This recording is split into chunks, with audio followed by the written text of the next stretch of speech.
8 power x plus 8 power x plus 8 power x divided by 4 power x plus 4 power x equal 48 হলে x এর মান নির্ণয় করুন। আমরা এটা লিখি 8 power x plus 8 power x plus 8 power x divided by 4 power x plus 4 power x equal 48 বা উপরে হচ্ছে 3 8 power x 3 into 8 power x নিচে হচ্ছে 2 4 power x 2 into 4 power x equal 48 বা উপরে হচ্ছে 3 into 2 3x নিচে হচ্ছে 2 into 2 equal 48 বা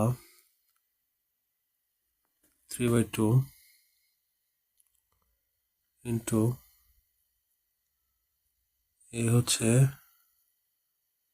2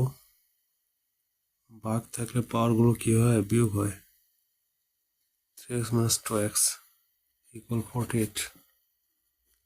বা 2x equal এই পাশের অংশটুকু ওই পাশে চলে গেলে উল্টে যাবে 14 into 3 2/3 16 2 power x equal 32 2 power x equal 2 power 5 অতএব x equal 5 এর answer